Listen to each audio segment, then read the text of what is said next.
Okay, it's your fault. What? Hey guys, what's up? It's PolarBear Jockey here with Gibbynx. and we're doing a speech jammer challenge.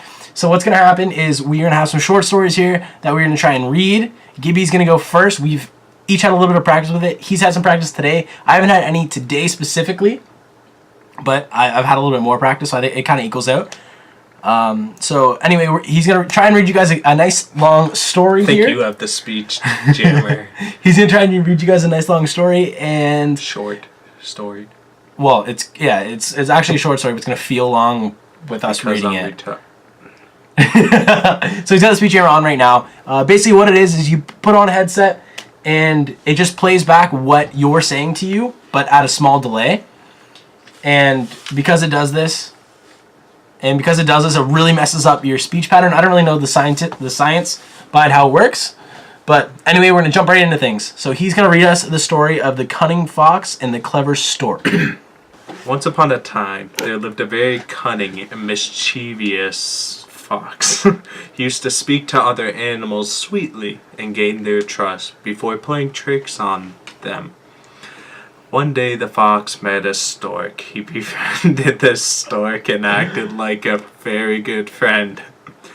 Soon he invited the stork to have a feast with him. The stork happily accepted the invitation. This is hard, man. The day of the feast came, and the stork went to the fox's house. To her surprise and disappointment, the fox said that he could not make a big feast as promised, and just offered some soup. I'm sweating. It's so embarrassing when you're doing it. When he brought the soup out of the kitchen, the stork saw that it was in a shallow bowl. The poor stork could not have any soup with its long bill, but the fox easily licked the soup from up the plate. As the stork just touched the soup with the tip of its bill, and the fox asked her, "How is the soup? Do you like it?" The hungry stork replied, "Oh, it is good. It is. But my stomach is upset, and I can't take any more soup." "I'm sorry for troubling you," said the fox. The stork replied, "Oh dear, please don't say sorry. I have some health problems and cannot enjoy what you offer." She left the place after thanking the fox and invited him to her house for dinner. The day arrived and the fox reached the stork's place. After exchanging pleasantries, the stork served soup for both of them in a narrow jar with a long neck. She was able to have the soup very easily with her long bill, but the fox that word could not. After finishing hers, the stork asked the fox if he was enjoying the soup. The fox remembered the feast himself he had given the stork and felt very ashamed. He stammered, I'd better leave now. I have a tummy ache." Humiliated, he left the place running. Moral: one bad turn begets another. Woo! Fuck, man. Okay, so he actually did a pretty damn good job. I'm not gonna do that good of a job, but we're gonna find a story for me, and I'm gonna give it a go as well. Alright guys, so the next story that I am going to be letting PolarBear Jockey read is The Hare and the Tortoise. So it's I think it's an old story if it's the same story that I'm thinking of. So he's going to read it and we're going to see how he does. There once was a speedy hare.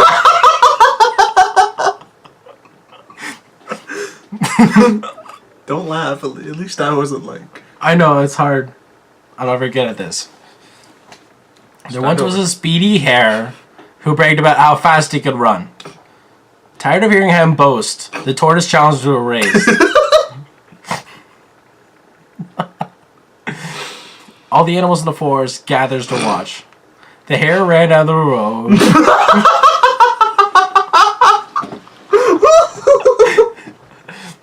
For a while. One eternity later. Okay, sorry about that, guys. I needed a second to take my sweater off and stuff. Because it's getting really hot and laughing a lot. Okay, where did I end off? You're only right there, dude. Oh, jeez. Yeah, the hare ran down the road for a while. The hare ran down the road for a while and then paused to rest. He looked back at the tortoise and cried out. This is why I'm laughing. Come on, how is that my fault? That's why I'm not trying not to laugh. How do you expect to win this race when you're walking along? Okay, it's written really weird. I would never talk like that. When you're walking along at your slow pace. The hare stretched himself out alongside the road and fell asleep.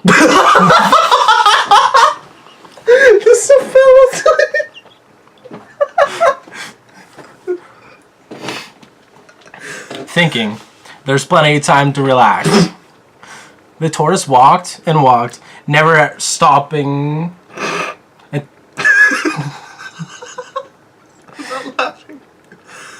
Until he came to the finish line. The animals who were watching cheered so loudly for the tortoise that they woke up the hare. The hare stretched, yawned, and began to run again. But it was too late. The tortoise had already crossed the finish line. No, you finished. Actually, that last little paragraph was really good. You did that pretty well, but Slow and steady wins the race. Was the moral of the story. Oh my god, that was so funny. Holy crap, man. Alright, guys. I really was not very good. So, we're going to go again. Hopefully, I'll be a lot better this time. And Gibbynx is going to be just as bad as I was. So, we're going to do the goose with the golden eggs. Get more of a work. Fuck, I'm not even good. Alright. Ready? Yep. Once upon a time, a man and his wife had the good fortune to have a goose, which laid a golden egg every day. Luckily, though, they soon began to think they were not getting rich fast enough. They imagined that if the bird is able to lay golden eggs, it's inside most made of gold. And they thought that if they could get all the precious metal at once, they would get rich very soon. So the man and his wife decided to kill the bird. Jeez, that got deep. Yeah. However, upon cutting the goose open, this is a kid's story. They're cutting the look at the picture.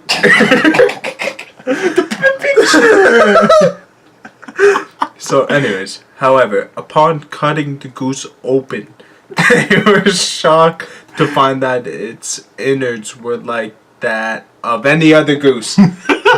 Moral: think before you act. Alright, guys, so we have her back now. Even I'm still having a hard time speaking, but PolarBear Jockey is going to be reading Love and the Time Story. It looks a little bit long, but it doesn't seem too bad. We'll see how he'll do. And hopefully he doesn't give me a heart attack. Anyways, go ahead when you are ready, sir. Alright, I'm going to crush this one. Once upon a time, there was an island where... Go ahead. Get with you. I'm not laughing. You fucking laugh. There was an island where all the feelings lived. Happiness, sadness, knowledge, and all the others. Is knowledge a feeling?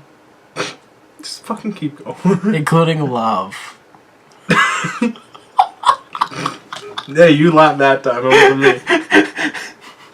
Wow. That's what it sounds like. One day, it was announced to the feelings that the island would sink. So, all constructed boats and left. Except for love. Love was the only one that stayed. Love. Wow. Sorry, go ahead.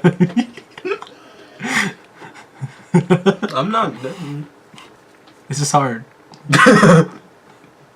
I know what else is. Love wanted to hold out until the last possible moment.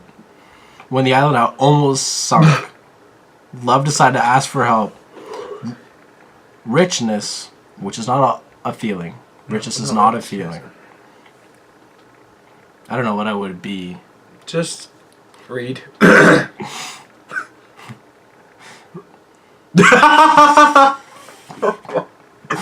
Richness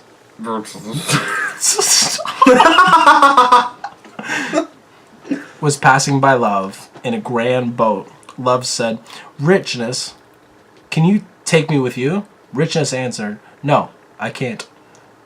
There's a lot of gold and silver in my boat. There's no place for you here. Your brain malfunction there.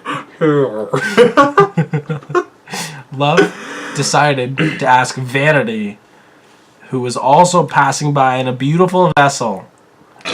Vanity, please help me. I can't help you, Love. You're all wet. What was the little reaction shot? You just Love. Like, what was the little? Okay. Vanity answered. Answered. Holy crap, man. This is good and you're not even halfway through. Sadness also passed by close. So Love asked, Sadness, let me go with you. Can I go with yeah? Yeah. Even your little tone of you like, yeah. Love, can I go with yeah? Oh, Love. What is that? You see what I'm working?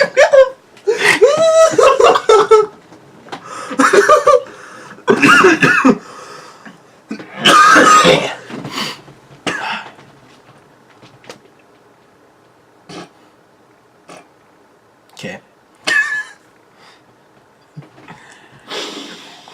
Sadness also passed close by, so Love said, Sadness, can you let me go with you?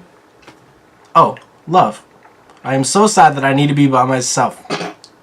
Happiness passed by Love, too, and she was so happy that she did not even hear when Love called her. Suddenly there was a voice. Come, Love, I will take you. It was an elder, so blessed and overjoyed. Love even forgot to ask the elder where they were going. When they arrived at dry land, the elder went in his own way. Realizing how much he owed the elder, Love asked Knowledge, another elder, who helped me? It was Time, Knowledge answered. Time? Asked Love. But why did Time help me? Knowledge smiled with a deep wisdom and answered, because only Time is capable of understanding how valuable love is. That was good. You did a really good job on that one. That one you did it was really good. Fuck yeah. Anyway, guys, that is the Speech Jammer Challenge with Gibbynx. I think it's safe to say I easily won. The second story you did, I'll give you that much. No, I definitely lost. I was not quite as good at the game as he was. But anyway, it's been Gibbynx. See you guys. And PolarBear Jockey signing off. See you.